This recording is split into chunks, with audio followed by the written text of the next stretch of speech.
6절 보면 여러 가지 이제 생각이 있는데 그 중에 이제 용사님이 깨달음을 얻으신 그 생각과 더불어 그 깨달음을 얻은 날 그 새벽 4월 28일 그 새벽 전에는 깨달음을 얻으셨어요? 못 얻으셨어요? 28일 전에? 예.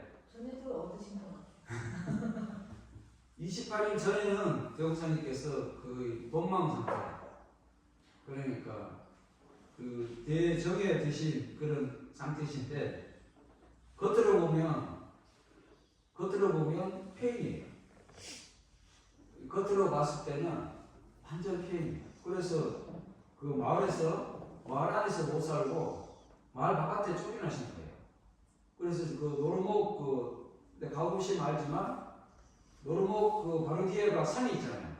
그 산 뒤쪽으로 이제 쉽게 말하면 쫓겨나신 그 안에 마을에서 그 생각해보면 저희 어릴 때도 동네마다 쉽게 말하면 약간 그 정신이 좀그 어린 분들이 꼭 한 분씩은 계셨어요. 근데 그런 분들은 마을 안에서 못 사시고 보면 항상 어딘가에 가 계셔. 제가 뒤따라가 보질 않는데 말 안 계세요. 그런데 이제 낮 되면은 뭐 따뜻해지면 이제 한 번씩 딱 한번 동네를 순찰하세요. 그런 그 어른들이 한 번씩 계시는 것처럼 교육사님도 이제 깨달음을 얻으시기 전에는 동네에서 바라볼 때 그렇게 바라본다. 왜 그렇게 볼 수밖에 없냐면 정신을 놓고 계시니까. 그런 예화가 몇 가지 있어요. 대표적인 예화가 있는데 그 대표적인 것 중에 하나가 뭐냐면 소피 보시다가 옛날에는 어디 화장실이 없으니까 길가에서 소피 보시잖아요. 이게 밤이 내리고 소피 보시다가 정해 드신 거야. 그 소피 보시다가 그냥 멍하니 서 있는 거예요. 아직 오늘 생각도 안 하고 하순일. 그리고 옆에서 지나가서 보면 어떻게 생각했어요? 정신이 있다 와서 없다. 정신이 없는 거예요. 그런 것처럼 이제 정신이 없는 사람으로 치부되다가 4월 28일 새벽에 문득 그 정신이 맑아지셔갖고 제일 첫 번째 하신 일이 뭐예요? 방 안에 계시다가 정신을 차리고 나니까 당신 몰골을 이렇게 돌아보니까 말이 아니거든. 그러니까 나가셔갖고 자연스럽게 뭐부터 하셨어요? 세수부터 하시죠. 세수. 뭐 이렇게 지금처럼 방 안에 뭐 이렇게 물이 쏟아가 있는 게 아니니까 밖에 나가서 지금 여기도 지금 아침에는 선언하잖아요. 거기 영광도 상속이라 아마 새벽에 선언했을 거예요. 샘물을 떠서 세수를 하시고 정신을 챙기셨다. 이제 그것이 이제 깨달음의 시작이신 거예요. 그러니까 이제 그 깨달음 얻기 전 그 어두움, 그죠? 깨달음이라고 하는 밝음을 뜻하는 거잖아요. 깨달음 얻기 전 어두움과 깨달음 얻은 후의 밝음과 그 상관이 경계가 어디냐? 어떤 경계를 통해서 어둠에서 밝음으로 딱 전환되느냐? 그걸 가늠하기가 쉽지가 않아요. 항상 이제 그런 4월 28일 정도 되면 그런 생각을 합니다. 그러니까 내가 지금 정신이 어두우면 뭘 하면 전 단계예요? 깨달음 얻기 전에. 뭐 하면 내가 지금 깨달음 얻으려나 그런 생각도 하고 또 이제 밝으면 또 밝은 대로 좋고 그렇습니다. 그 대우사님께서 깨달음을 얻으신 덕분에 저희가 이제 원불교 5일 마음공부를 만나서 함께 공부하고 있습니다. 대우사님께서 깨달음을 얻으시고 이제 세상을 보고 첫 번째로 하신 말씀이 만유가 한 재성이며 만법이 한 근원이로다 이 말씀을 하셨어요. 만유가 우주에 있는 모든 존재가 한 재성이다. 한 몸과 한 성품이다. 그 말이에요. 그러니까 이 우주에 있는 모든 존재가 하나다 하는 것을 깨달으십니다. 하나다 하는 걸 깨달으십니다. 진짜로 그래요? 하나 같아요? 요즘 조금 하나 되려고 그러는 것 같아요. 하나 되는 것 같아요. 정현님, 저하고 정현님하고 하나 같아요? 지금 둘 같아요? 둘 같아요. 둘 같죠? 네. 왜 둘같이 느껴져요? 왜 둘이에요?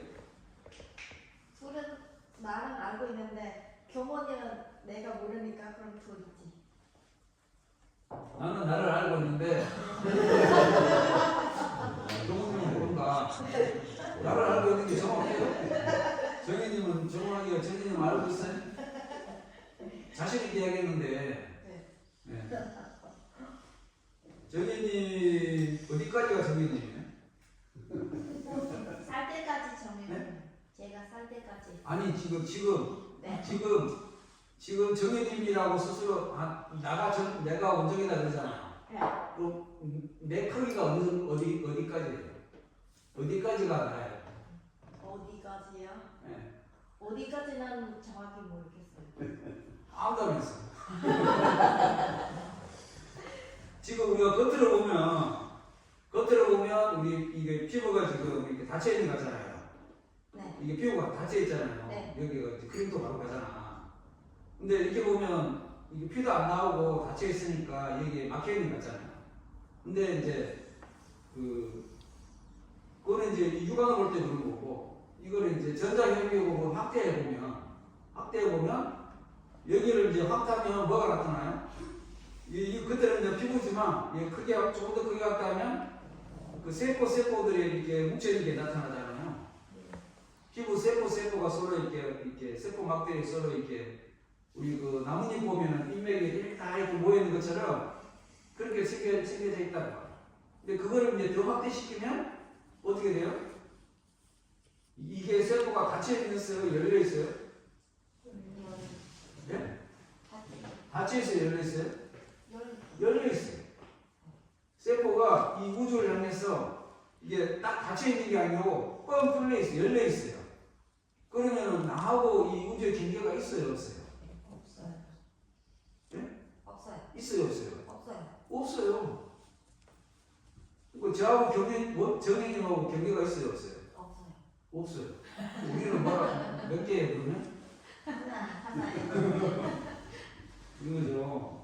그 이제 현대 과학이 이 우주 만유가 하나라고 하는 거를 이게 밝히려고 밝힌 게 아니고 과학 기술이 발달하다 보니까 이게 점점 확대해서 볼 수 있는 눈을 가지면서 이게 확대해 보니까 그렇게 생겼더라. 그렇게 생겼더라. 그래서 이제 사실은 내 몸 바깥이 따로 있고 내 몸 안이 따로 있는 게 아니고 나는 그대로 우주와 하나다. 그러니까 옛날 도를 진리를 깨달은 어른들이 이보동성으로 이야기했던 것이 너하고 우주하고 둘이 아니다 하신 말씀이 지금은 이제 상식이 되는 시대가 됩니다. 이거는 뭐 종교적으로 말하는 게 아니고 과학적으로 상식이 되는 시대. 내가 닫혀 있는 것이 아니고 열려 있다고 하는 사실. 그것이 이제 그런 시대가 되어버리는 거예요. 내가 이렇게 우주라는 데서 세상에서 열려 있는데 내 마음은 어떻게 하고 있어요? 내 마음도 우주라서 열려 있어야 되는데 우리 마음은 닫혀 있어요. 어떻게 나다가요? 나다 하는 생각에 딱 갇혔어. 예. 내 마음은 어디까지 날아가요? 내 몸, 피부까지만 나로 생각하는 거예요. 예. 여기까지만 난 거예요. 이게 벗어나서 나가 아니고 이 우주가 너와 내가 진짜 하나다 그게 아니고 여기까지만 나가 생각하는 거예요. 예. 그래갖고 이 나로 비롯해서 일어나는 모든 경계들에 집착을 하게 된다. 요즘 그 세계의 대전쟁이 지금 두 가지가 있어요. 우크라이나 전쟁은 사람들이 잊어버렸는데 우크라이나 전쟁 끝났어요? 안 끝났어요? 저 ING.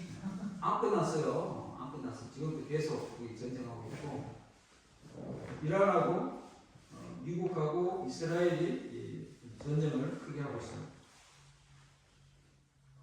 그 전쟁이 왜 일어났어요? 한사람을 잘못했으면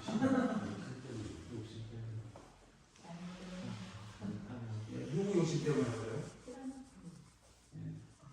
욕심이 아니고 제가 보니까 이게 면피하려고 원래 네타냐후나 트럼프나 감옥에 가야 돼요. 전쟁 안 일어나면 전쟁이 아니면 바로 이제 감옥에 가야 되는 사람들인데 감옥에 안 가려면 뭘 해야 되냐? 전쟁을 계속 해야 돼요.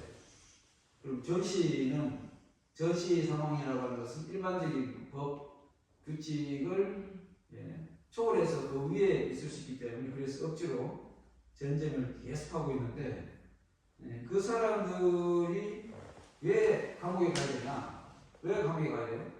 각자가 욕심 때문에 그래요. 네타냐후도 뇌물 문제로 이렇게 총리인데 뇌물 이슈가 있어요. 뇌물을 많이 받아갖고 그 이스라엘 그 사법 당국이 고발된 상태예요. 그러니까 이스라엘이 이란을 공격하는 그 날짜가 매일 공격하는 게 아니고 이제 잠잠하다가 한 번씩 뜬금없이 공격하잖아요. 그거 언제 공격하는지 아세요? 네타냐후가 법정에 출석해야 된다고 공격해요. 무슨 말인지 아시겠어요? 2박 3일 동안 법정에 출석해갖고 증언을 해야 돼. 그러면은 그날 되면 뭐예요?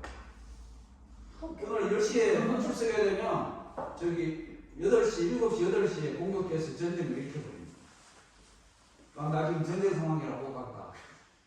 그런 것들이 이제 한 개인의 욕심은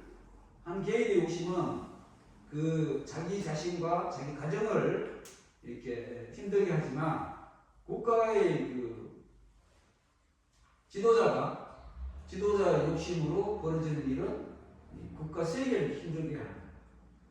과거로부터 현재까지 세상에 있었던 모든 전쟁은 다 그 지도자들의 그릇된 욕심 때문에 생겼어요. 그런 것들이 이제 왜 생겼느냐? 욕심이 왜 생겨요?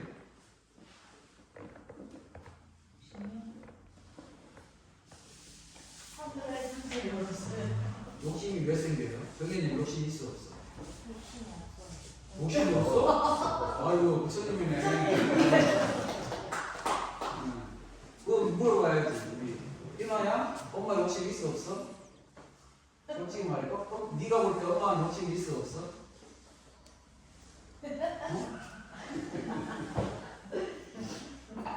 어? 아니 솔직히 말해.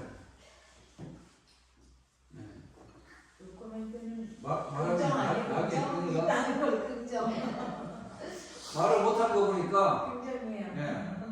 정현님 욕심이 있는 것 같아요. 딸이 볼 때 우리 엄마 욕심이 엄청 많은 것 같아요. 없으면 없다고 탁 얘기했을 텐데 막 없다고 말 못하잖아. 그러니까 있는 거지. 스스로는 나는 없다라고 생각할 뿐이지.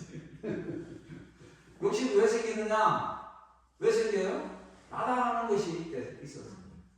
이걸 지금 내가 입고 있는 이 옷을 진짜 나로 착각하기 때문에 지금 내가 입고 있는 이 옷을 진짜 나로 착각하고 이 옷을 위해서 뭘 하려고 하는 거야.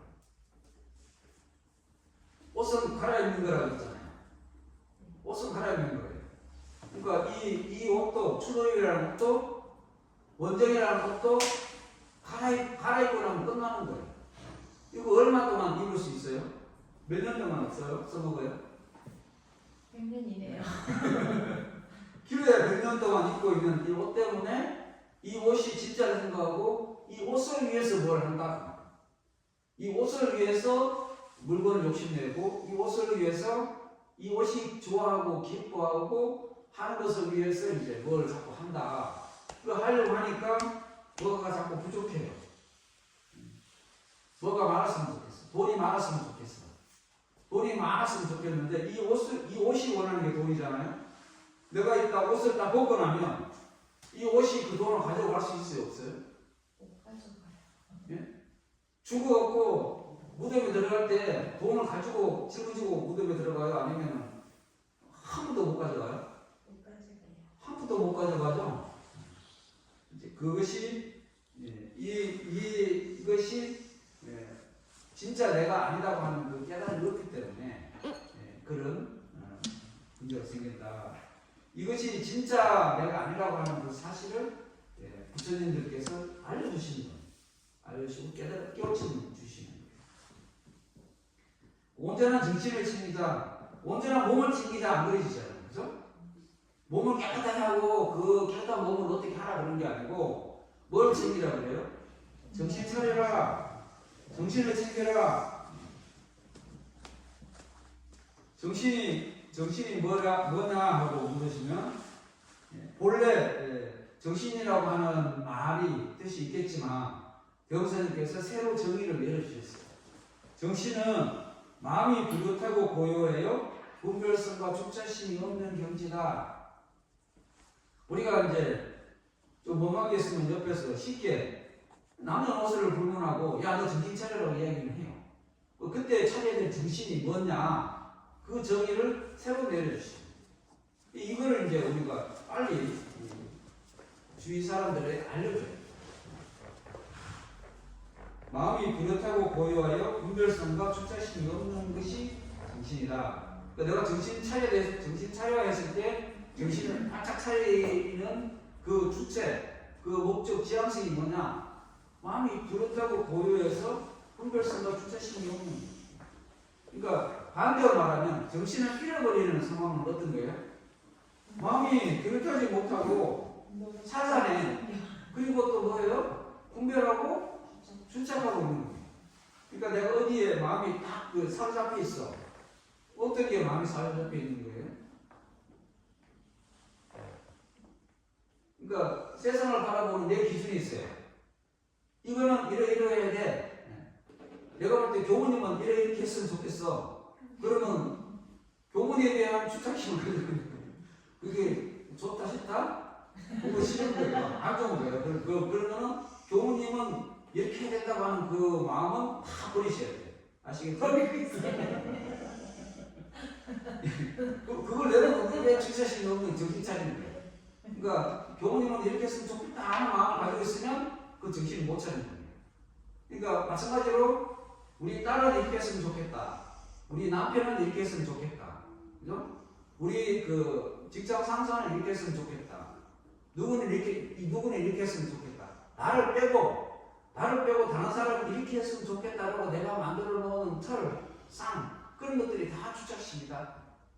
거기에 그런 거를 내가 딱 가지고 있으면 그 정신이 있는 거다 없는 거다? 정신이 없는 거다. 네. 그러면 이제 질문하셔야죠. 교무님 그러면 남편에 대해서 다 손 놓고 있어야 되냐? 자식에 대해서 다 손을 놓고 있어야 되냐? 네? 그럼 어떻게 해야 돼요? 손을 놔야 되고 말아야 돼요? 손을 놓고 있어야 돼요? 말아야 돼요? 잡고 있어야 돼요.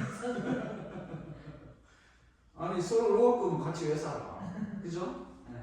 남처럼 살 거면 같이 살 필요가 없잖아요. 그런데 잡고 있대 어떻게 잡고 있으라고요? 정신 차리고 잡고 있으라. 뚜렷하고 고요하고 이 분별성과 주체심이 없는 마음으로 잡고 있으라. 그러니까 내가 자식에 대한 또는 남편과 아내에 대한 의무와 책임을 다 하잖아요. 다 할 때 그 이제 어떤 그런 착신 이렇게 해야 돼. 아니 그 다른 남편들은 다 그렇게 하더만 당신은 왜 이렇게 못해? 그게 아니고 그런 거잖아요. 우리가 이제 드라마 같은 거 보면 바가지 걸을 때 그 사람만 놓고 바가지를 걸지 않아요. 반드시 뭐 하게 돼요? 비교를 하는 겁니다. 예. 야 내 친구 딸은 이렇게 하는데 너는 왜 이렇게 못해? 그렇게 하는 거죠. 그 존재 자체를 놓고 보는 게 아니고 항상 비교를 해서 하게 되니까 그게 이제 문제가 생긴다. 뚜렷하고 고요하고 분별성과 주체심이 없이 정신을 차린 그 상태로 그게 이제 온전한 마음을 챙기는 거예요. 그렇게 온전한 마음을 챙겨야 그 다음 스텝이 이제 올바르게 진행이 되는 거예요.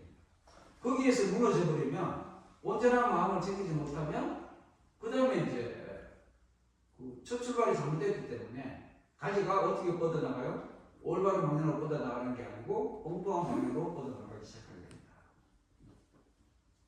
선생님, 네. 온전한 생각인 줄 알고 행동할 수도 있잖아요. 그럴 수 있죠. 근데 결과가 뭐 잘못되면 잘못됐구나 알지만 그 결과가 굉장히 늦게 나타날 수도 있잖아요. 그럴 수도 있죠. 그래서 인과가 있는 거예요. 그래서 착각 이제 예를 들어서 그 이제 제가 얼마 전에 그 사진 하나 봤는데 이스라엘 병사가 그 저기 레바논에 가서 예수님 예수님 모가지를 부셔갖고 자랑스럽게 사진 찍어갖고 이렇게 포스팅했어요. 그러니까 근데 우리나라 그 광화문에 가면 미국 성조기하고 이스라엘기하고 같이 들고 기독교 단체에서 정동원 목사가 하는 기독교 단체에서 막 그 시위하잖아요. 근데 그렇게 막 응원하는 이스라엘 사람들은 기독교를 인정해요, 인정 안 해요? 이스라엘 사람들이 기독교 인정하냐고요? 예. 이스라엘 사람들은 기독교 인정 안 해요. 예수님을 누가 죽였어요? 예수님은 이스라엘 사람인데 그 예수님을 죽인 게 누구예요? 이스라엘 사람들이에요. 그 이스라엘 사람들의 율법을 배신한 거야. 그러니까 그 기독교인들은 예수님을 메시아라고 인정하잖아요. 메시아다 하잖아요. 그런데 이스라엘 사람들은 메시아 가지 않았다고 이렇게 해요. 그 말은 뭐예요? 예수님을 메시아로 인정하지 않는 거예요. 그러니까 그 이스라엘 사람들한테 이스라엘 사람들한테 적은 누가 적이냐? 그 지금 아랍이라고 하는 이슬람 종교인들도 적이고 기독교인들도 적이에요. 우리나라 사람들이 그 예루살렘 성지순례 가잖아요. 성지순례 갔을 때 이스라엘 사람 만나면은 이스라엘 사람들이 아이고 외국에서 성지순례 왔다고 이렇게 박수 쳐줄까요? 어떻게 할까요? 안 그래요. 네? 진짜로 어떻게 하는지 아세요? 침뱉어요. 그 기독교인들 성지순례 오잖아요. 이스라엘 사람 지나가면서 침뱉고 지나가요. 그런 영상들이 많아요. 우리나라 사람들이 저 강수 찍어서 올리는 것도 많고. 지금 현재 그러고 있다고. 그런데 이제 이스라엘 사람들은 그런 행동을 이제 자랑스럽게 생각하는 거죠. 근데 이 사람들은 정신을 차리고 있을까요? 안 차리고 있을까요? 안 차리고 있네. 네. 대형사님 말씀 따르면 정신 못 차리는 거죠. 왜 정신을 못 차리고 있는 거예요? 주착해 있는 거예요. 어디에 주착했어요? 이스라엘 율법에 주착되어 있어갖고 그걸 벗어나지 못하는 거예요. 예수님은 이렇게 포착되어 있던 율법을 깨부시고 나오셨기 때문에 그 보편적인 종교로 전 세계의 기독교를 이렇게 제거하신 건데 그렇지 못한 이스라엘 사람들은 2000년이 지난 지금까지도 아직도 거기에 이스라엘 율법에 묶여 있다. 그러니까 전 세계 사람들이 아무리 나쁘다고 해도 자기들은 그걸 나쁘다고 생각을 못하는 거예요. 뭐 과거가 있겠어요, 없겠어요? 많을 것 같아요. 과거가 있겠죠. 그러니까 이제 온전한 정신을 챙기는 게 그렇게 중요하다. 잘못하면 그런 게 도구마에 빠져버리면 휘어나올 길이 없다. 그러면 반드시 잘못 행동하게 되고 잘못된 결과를 만들게 된다. 본인만 힘드는 게 아니고 전 세계를 힘들게 한다. 두 번째는 이제 깊은 생각을 하자 그렇게 말씀하셨습니다. 이게 뭘 행동을 할 때, 뭔 일을 만나잖아. 일을 하고 행동을 할 때 좀 생각 좀 깊이 하고 하자 그렇게. 저도 이거 사실 잘 안 돼요. 뭔 일을 할 때 깊이 생각하고요, 아니면 바로바로 해요? 빨리 빨리 결정. 특히 우리나라 사람들은 빨리빨리 뭘 해야 되잖아요. 느긋하게 생각을 하고 하는 게 아니고 뭘 이제 빨리빨리 하다 보니까 실수도 하고 그렇게 하게 됩니다. 그런데 이제 그렇게 하자, 좀 깊게 생각하면서 하자 하는, 그렇게 생각할 수 있는 힘이 누구한테 주어져 있냐? 우리 인간한테 주어져 있다. 생각이라고 할 수 있는 그 능력이 우리 인간한테 주어져 있기 때문에 그 주어진 능력을 우리가 마음껏 활용하자는 그런 말씀을 하시는 거예요. 그렇게 이제 온전한 생각으로 깊은 생각을, 온전한 정신으로 깊게 생각을 해서 인류를 만났을 때 그 실천을 어떻게 해야 되냐? 바르게 해야 된다. 바르게 실천해야 된다. 어떤 일을 만났을 때 그 실천을 바르게 해야 된다. 그런 이야기를. 그러니까 바르게 실천하기가 쉽지가 않아요. 어떻게 바른 거예요? 다른 거요? 네. 바른 거의 기준이 뭐예요? 저의 사사로운 얘기가 다른 저의 사사로운 얘기 들어가지 않는 거. 내 얘기 들어가지 않는 거면 그건 나하고 뭔 상관? 근데 저의 계획보다 큰 어떤 게 먼저 되는 거. 그 대목사님은 그 기준을 뭐라고 말씀하셨냐면 자리 이탈이라고 말씀하셨어요. 어떤 게 바른 길이냐? 자리 이탈. 자리 이탈의 뜻이 뭐예요?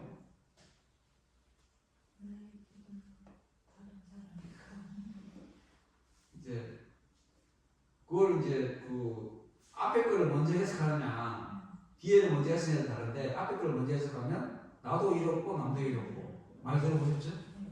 나도 이렇고 남도 이렇고 그 뒤에를 중점을 두면 남이 이룬 것이 내가 이룬 것이다. 이해하셔요? 네. 너가 이룬 것이 나한테 이룬 거다. 그 말이에요. 예를 들어서 우리 부인이 편안하면 누가 편안해요? 내가 편안해. 우리 남편이 편안하면 내가 편안해. 우리 딸이 편안하면 누가 편안해요? 엄마이 내가 편안해. 우리 식구들이 다른 사람들이 다 편안하면 결과적으로 내가 편안하잖아요. 근데 남편이 불편하고 딸이 불편하고 아내가 불편하면 누가 불편해요? 결국 본인이 불편하게 된다. 그러니까 그전에는 저도 이제 나도 이렇고 남도 이렇고 하는 그 개념으로 생각을 많이 했어요. 근데 그거는 나도 이렇고 남도 이렇고 하는 생각을 하는 순간 첫 번째로 보는 게 누구의 이익을 먼저 보는 거예요. 내 이익을 먼저 보는 거예요. 내가 이루어온 길. 내가 이루면서도 남도 함께 이루어온 길을 찾게 되는 거예요. 거기는 이제 나라고 하는 것이 들어가기 때문에 잘못된 확률이 굉장히 많아요.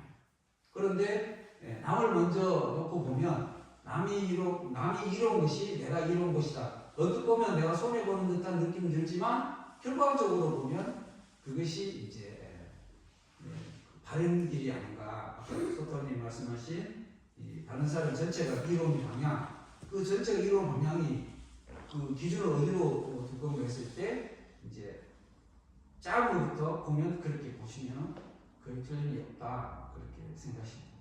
그러니까 누가 이룬 것이 내가 이룬 거라고? 남이 이룬 것이 내가 이룬 것이다. 자기 도와줘야 돼. 안 줘야 돼. 네. 또 장애인 그 차별 철폐 연대가 있어요. 장차연이라고. 장차연이 막 이제 여러 가지 불편하다고 시위를 해요. 그러면은 거기에 응원해야 돼요. 그러지 말라고 해야 돼요. 세상에는 이제 그 성에 대해서 특별하기보다 평범하지 않은 사람들이 있어요. 제가 남자잖아요. 남자인데 여자한테는 관심 없고 남자한테 관심이 더 많아. 자기 여자인데 뭐예요? 남자한테는 관심이 없고 누구한테 관심이 있어요?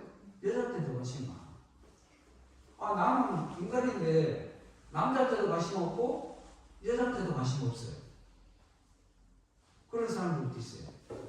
다른 사람들한테 이성적으로 관심이 없어. 나는 내가 내가 하는 일, 하고 싶어 하는 일, 그런 걸 더 좋아해. 그런 성적인 그런 여러 가지 그런 것들에 대해서 터부시하고 그런 것들을 못하게 해야 되느냐? 인간은 어떻게 해야 된다고요? 일부 일처제로 남자 여자하고만 사귀어야 돼. 그게 뭐예요? 그게 주착심. 그게 고정관념이죠. 사람은 남자 여자하고만 사귀어야 돼. 그게 어디에서 나온 거예요? 아담과 이브에서 나온 거예요. 아담과 이브에서 나오니까 지금 기독교에서 결사 반대를 하는 거예요. 그런 차별 금지법을 오죽 차별이 많아갖고 20여 년 전부터 우리나라에서 뭘 만들려고 그러냐면 차별 금지법을 만들어요. 차별을 금지하는. 그런데 이걸 결사로 반대하는 집단이 누구냐? 그 보수 기독교인들이 결사 반대. 그래서 아직까지 못 만들고 있어요. 차별을 금지하는 법. 차별을 금지하는 법이 만들어지면 그럼 이제 여러 가지 차별적인 것에 대해서 전 국민들이 아마 대각성이 일어날 거예요. 차별은 누가 그거를 단정할 수 있어요? 이게 차별이다라고 할 수 있는 게 예를 들어서 우리 교당 들어올 때 교당만 있잖아요. 여기 휠체어 갖고 오신 분은 교당 들어올 수 있어요, 없어요? 못 들어오죠. 이건 차별 아니에요? 그렇게 보면 차별이잖아. 그러니까 알게 모르게 무의식적으로 우리도 모르게 차별하는 것들이 많이 있어요. 그래서 이제 장애인분들 특히 휠체어 타고 다니시는 분들이 갈 수 없는 식당들이 많아요. 맛집으로 소문났는데 가보면은 들어갈 수 있어요, 없어요? 못 들어가요. 그런 게 차별 아니에요? 그런 것들이 차별이다. 그러니까 어떻게 생각하는 게 어떻게 행동하는 게 올바른 행동이냐, 올바른 방향이냐 했을 때 누가 이뤄온 것이 올바른 방향이라고요? 너가 이뤄온 것이. 그러니까 다른 사람 어느 누구도 해롭지 않은 방향, 그런 것이 맞는 길이다 하는 거예요. 보편적인 길이고 맞는 길이다. 요즘 우리나라에 보면은 옛날에는 어떤 그런 제도들이 있어요. 몇 가지가 있어요. 대표적인 게 이제 복지 제도 중에 노인분들한테 연금을 드려요. 노령연금, 기초연금, 또 뭐 이제 여러 가지 드리잖아요. 그거 처음에 드리려고 해서 막 반대가 엄청 힘들거든요. 지금은 다들 좋아요, 안 좋아요? 다들 좋아요. 그것이 어떻게 보면 국가 재정을 낭비하는 것 같은데 그런 방향으로 가야 된다는 거예요. 그러니까 내가 낸 세금으로 다른 사람이 이익을 보는 것 같으니까 사람들이 반대를 해서 쳐요. 근데 결국은 누가 이익을 보는 거예요? 결국 우리 자체가 함께 살자고 하는 그런 개념으로 돌아가게 돼 있어서 이제 특히 저도 좀 있으면 모르는 거 한 몇 년 전에 기대하고 있습니다. 그런 제도가 좋은 거예요. 그런 게 예를 들어서 이제 노인이 돼서 수입이 그만큼 생기면 그거를 끌어안고 가요, 아니면 쓰고 가요? 끌어안고 가는 게 아니고 그걸 쓰고 가잖아요. 그러니까 쓸 능력이 없는 사람들한테 쓸 수 있게 만들어주는 거. 그래서 경제가 돌아가게 하는 거. 그런 것들이 크게 보면 국가 경제를 위해서 그게 훨씬 이득이다 하는 것들이 이제 현대에서 그런 것들이 연구되고 발전되어 온 과정이다 그 말이에요. 그러니까 대웅 선생님이 말씀하신 자리이익자의 원리가 국가 단위로 실현되는 것이 국가에서 이야기하는 복지사회, 복지제도의 근본적인 이념을 보면 그게 자리이익자다. 이해하시겠죠? 네. 그러니까 그 복지제도가 그냥 나온 게 아니에요. 옛날에 그런 게 있었어요? 없었어요? 없었어요. 가난은 국가에서 책임 안 진다 그래서 아무도 책임을 안 졌어. 그래서 어떻게 해요? 굶어 죽었어요. 사람들이.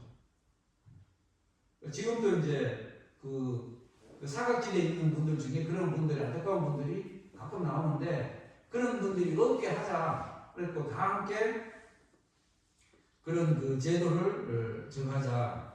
그래서 국민연금 같은 것도 뭐 그런 거죠. 그래서 그런 것들이 그런 이웃을 바라보는 따뜻한 손길들이 다 자유입타의 이념을 바탕해서 하면은 그것이 이제 어렵지 않다.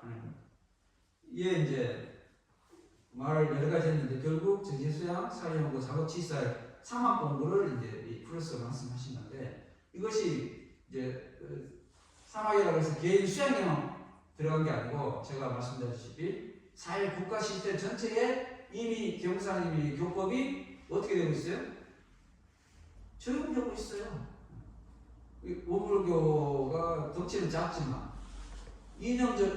원불교가 갖고 있는 이념이 국가 사회에 시스템적으로 이미 보편적으로 실현이 되고 있더라. 그러면 이 국가는 누구의 원리로 운영되고 있는 거예요? 원불교. 원불교. 이 국가 시스템이 나가는 방향이 원불교 교리를 실현하는 방향으로 국가가 운영되고 있더라. 그러니까 자신 있게 말씀하셔야 돼요. 우리 원불교 뭐 교세도 약하고 교도도 몇 명 없고 작은 종교가 아니고 가만히 보면 원불교 교리대로 이 세상이 움직여지고 있어. 영사님이 세상이 움직이는 이치를 보고 교리를 짜놓으셨는데 그 교도사님 짜놓으신 교리가 미래 사회가 움직여야 될 방향을 미리 예견하시고 교법을 짜놓으시기 때문에 교사님 그 교법대로 이제 국가가 그렇게 운영되면 국가가 잘 운영되는 거예요. 그러면은 국가만 그래요? 우리 가정도 우리 교법대로 운영하시면 잘 하게 되는 거예요. 아시겠죠? 네. 그래서 이제 그 전까지는 상학을 개인적으로만 많이 이야기했는데 개인뿐만 아니고 우리 가정에서도 상학이 이렇게 적용이 되면 은혜로운 가정, 행복한 가정이 되겠다 하는 그런 생각입니다. 이게 종무사님께서 밝고 은혜로운 낙원 세상을 말씀하셨어요. 밝고 은혜로운 낙원 세상. 이게 밝고 은혜로운 낙원 세상이라고 하는 이 키포인트가 훨씬 중요한 것 같아요. 그래서 어려우시겠지만 주위에 조금이라도 이제 어려운 분들이 있으면 마음을 주시고 또 함께 마음을 나누는 그런 생활을 하시면 교법을 실천하는 것이 되지 않느냐 그런 생각이 들어집니다.